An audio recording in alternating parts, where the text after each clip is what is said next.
Hi, this is Deborah Atkinson, and this is where you learn about flipping 50, about not settling for looking good at your age or looking good for your age, but actually just looking good, period.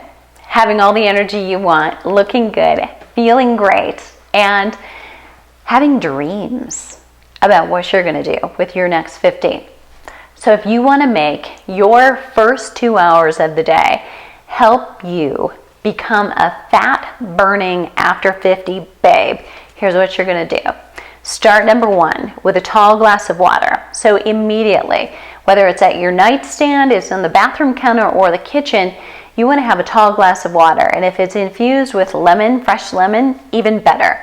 So we're going to set your pH on a little bit better spot so that your internal environment is healthy and can do everything you want it to do during the day. And let me help you get this right. Drinking more water does not make you burn fat.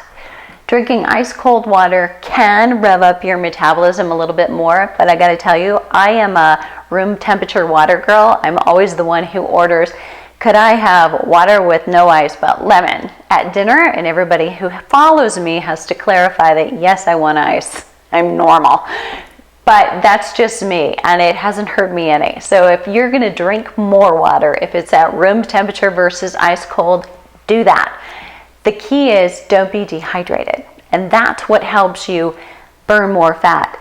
If you're dehydrated, your body is under stress, and a body under stress releases cortisol. Cortisol holds fat for you. It signals your body to protect itself because it doesn't know what's happening. It doesn't know that you're in modern world 2016 and you have access to a refrigerator, freezer, and a microwave and you're going to be just fine.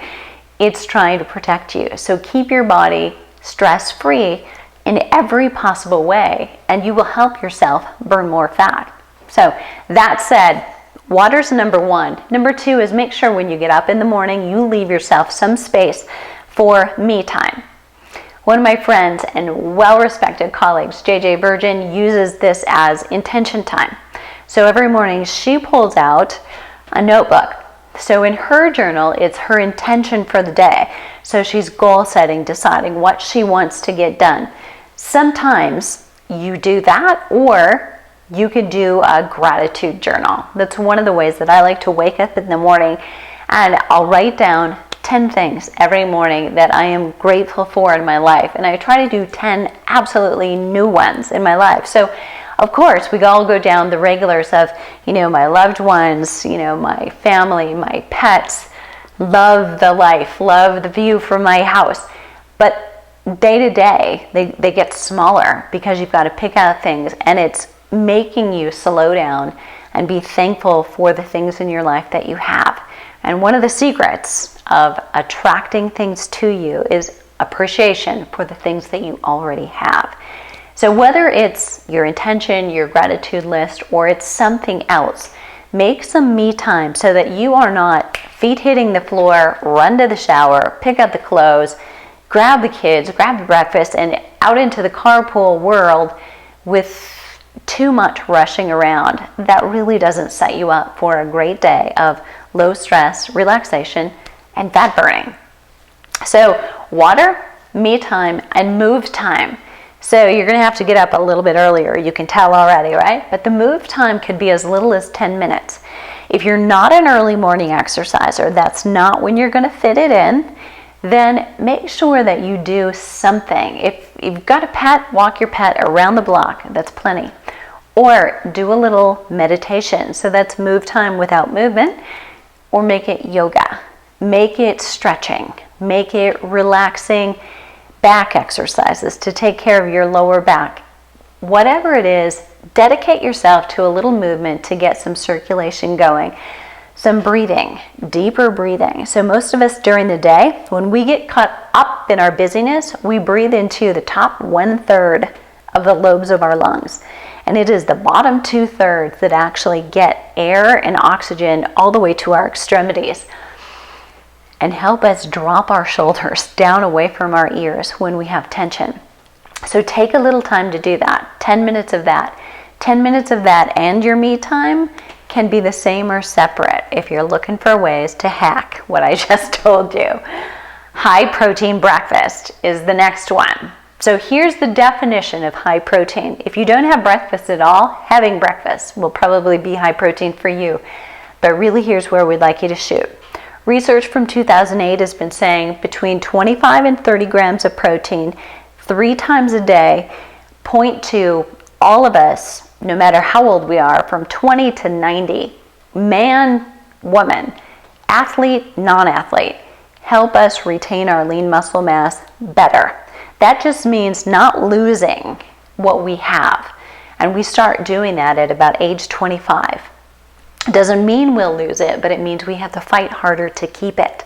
So 25 to 30 grams looks like a piece of chicken, a piece of fish, a piece of beef. And I know I'm talking breakfast, right? So in America, we're the only country in the world, if you're watching from the US, that has quote unquote breakfast foods. So a lot of people will have fish or soup with some kind of beef or fish in it for breakfast. But here, we tend to have carbohydrate heavy kinds of breakfast options that we've grown up with. So you've got to lose some of that thinking and be thinking about how to make it easy.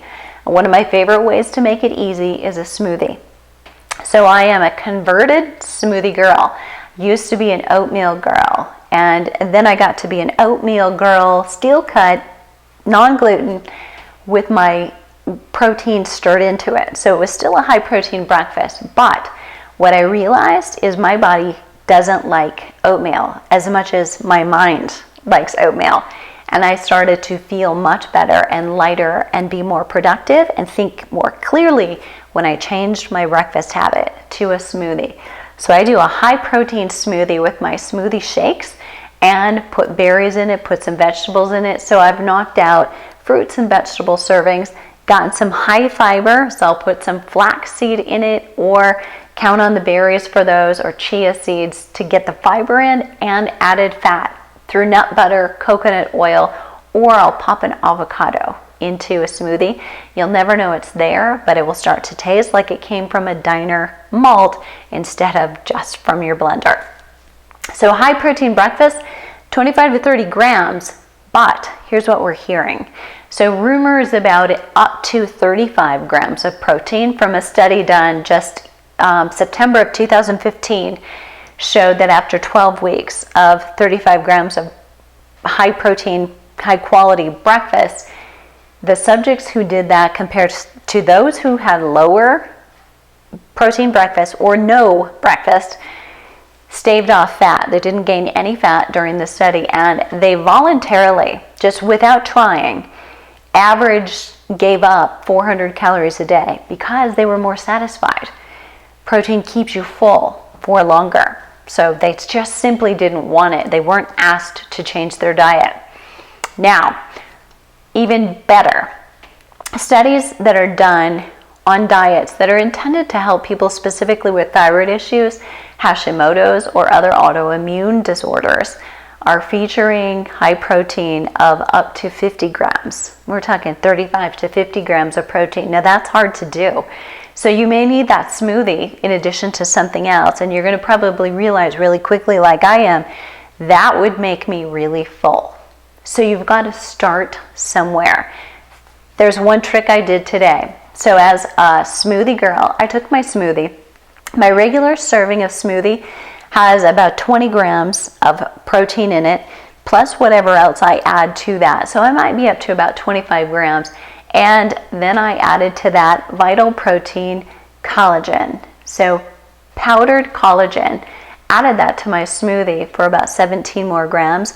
Now I'm up there. But I drank it, so it wasn't quite as hard as it would be to sit down to eggs. One egg has 6 grams of protein. You do the math, and we're not suggesting you have that many eggs for breakfast. But that's another way to make your morning a power hitter, so you're going to burn fat all day long. And the last one is this: don't put toxins on your body any more than you would put them in your body. So now that we're talking about nutrition and burning fat, you know that you wouldn't sit down to chocolate cake for breakfast and expect that you're going to become a fat burning mogul. Well, the same is true of the makeup that you put on your skin, the lotion, the shampoo that you're using, if they've got toxins in them, that's seeping across your skin, the largest organ in your body. And if you're doing that day after day after day, and you're taking 2 showers a day with products that have toxins in them, those toxins are staying, and they tend to stay lodged in fat. So it becomes harder to lose fat. And when you do lose fat, it gets more uncomfortable. People who have the most fat to lose actually have the most toxic stored in their body. And when you begin to lose weight, you start to feel badly at first. Very potentially, you'll feel nauseous before you feel good. And increasing fiber in your diet can help that, but even better, let's avoid it in the first place. So start looking at, how can I get more clean makeup as I'm buying new makeup? How can I look at whether there are sulfates, parabens in my shampoos, my conditioners, and my lotion? Take the fluoride out of your toothpaste and start looking at ways that you can avoid adding toxins to your life. Those things in your first 2 hours of the morning can make a huge difference in your fat burning. Start with water, have some me time, do some move time, make sure that you have a high protein breakfast, and then get ready with low toxin or no toxin products. And that will make you a fat burning machine after 50 all day long.